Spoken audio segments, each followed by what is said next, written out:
الله علیه و آله و سلم یک فایده نداره، یک حکمت نداره. حکمت ها، فایده ها، مصالح، منافع خیلی زیادی داره. غیبت امام عصر علیه السلام هم حکمت های خیلی زیادی دارد. از جمله امور اینه که امام عصر علیه السلام آخرین امام هستند، آخرین امام، و خداوند متعال بر عهده ایشان امر قیام را گذاشته، ریشه‌کن کردن تمام ظالمین را بر عهده ایشان گذاشته.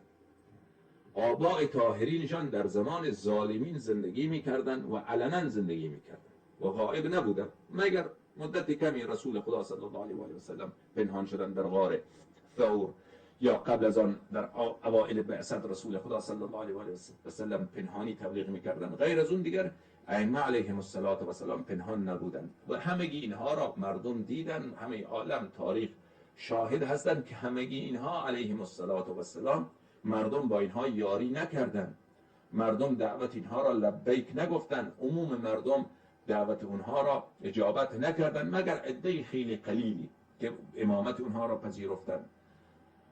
حرفهای رسول خدا صلی الله علیه و آله و سلم و آیات و بینات که درباره اونها بود تسلیم اونها شدن، بقیه مردم همگی منکر، و به خاطر همین بیوفایی مردم و پشت پا زدن مردم به حدیث شریف قدیر، حدیث شریف منزلت، حدیث شریف ثقلین و صدها حدیث دیگر، پشت پا زدن علما و عوام، پشت پا زدن اغنیا و فقرا، عموم امت در عصر هر امام، امیرالمؤمنین علیه السلام، امام مجتبی، امام حسین، امام زین العابدین علیه السلام تا امام حسن عسکری صلوات الله علیهم، این ائمه طاهرین علیهم السلام به نهایت مظلومیت، به نهایت بیکسی و کسب پرسی زندگی کردن و بعد هر کدامیش هم شهید شدن.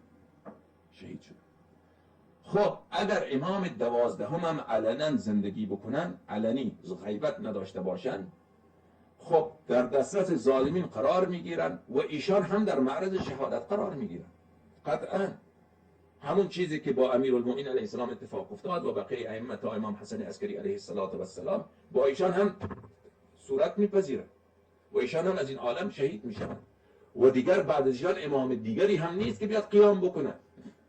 اگر امام مجتبی علیه السلام شهید میشه، سید الشهدا علیه السلام شهید میشه، اگر زین العابدین علیه السلام شهید میشه، بعد از او دیگر حجت خدا هست که دین خدا را حفظ بکنه و امر امامت را به عهده بگیره. اما امام عصر علیه السلام امام آخره، امام 12 همه، اگر او علنا باشد، ظاهر باشد، مشار بالبنان باشد، جایگاهش معلوم باشد، یعنی در هدف تیر ظالمین قرار گرفتن و کشته شدن. اگر همین امروز خودش معرفی، همین امروز میکشنش، همین امروز اگر خودش معرفی بکنه، قبر پدر بزرگوارش، قبر مادرش حضرت نرجس، قبر جدش حضرت امام هادی علیه السلام سلام الله علیهم اجمعین که هیچ ضرری به کسی نداره، به خاطر اینکه قبر شریف امام آباء طاهرین اون رو منفجر کردن. امروز همین امروز اگر خودش نشان بده، خیلی از شیعیانش رو میکشه. همینای خودشان مدعی تشیع هستن، همینایی که مدعی تشیع هستن از اینها قاتل امام عصر علیه السلام برمی‌خیزن. خب این حفظ جانش دیگر چاره‌ای ندارد تا اون زمانی که این قدر یار و یاور پیدا بشه، ناصر و انصار پیدا بشود که این امام عصر علیه السلام به وسیله اینها، با یاری اینها بتواند اداره امور بکند، قیام بکند، مردم را به حق دعوت بکند. تا اون زمان دیگر امام علیه السلام نباید در دسترس عموم مردم قرار بگیره و علنا در بین مردم زندگی بکنه. به همین خاطر که عرض کردم که حفظ جان حضرت. و اگر هم حضرت ظاهر باشه باید چیکار بکنه؟ اگر ظاهر باشه، اولا اینکه جان شریف حضرت در معرض هلاکت و هدف تیر دشمن قرار گرفتن فورا همین. ثانیا مردم را به چی دعوت میکنه؟ به همون چیزی که پدرش دعوت کرده، به همون چیزی که جدش دعوت کرده، به همون چیزی که امام جواد علیه السلام دعوت کرده، به همون چیزی که امام رضا علیه السلام تا امام عسکری، تا امام امیرالمؤمنین، تا رسول خدا صلی الله علیه و آله و سلم دعوت کرده. توحید همان توحید، نبوت همان نبوت، معارف همان معارف، شرایع همان شرایع که آباء طاهرینش به آن دعوت کردن و بیان کردن و حجت بر همگی واضح و روشن. اگر امام علیه السلام باشد که سوالات مردم را جواب بدهد، این سوالات جواب داده شده، این سوالات جواب داده شده، جوابش در بین مردم موجوده. لذا امام علیه السلام ظاهر هم اگر باشد فایده ای ندارد بجز از این که در مورد دسترس ظالمین و تیررس ظالمین قرار بگیره، یا اینکه ظالمین او را مجبور بکنن که با یک ظالمی بیعت بکنن، ظالم بعد ظالم بیاد که با ما بیعت بکن و دست نشانده ما باش و او را بخواد آبرویش را پیش مردم ببرد، یا اینکه او را زندان بکند و اسیر بکند و ظلم بر او بیشتر بشود.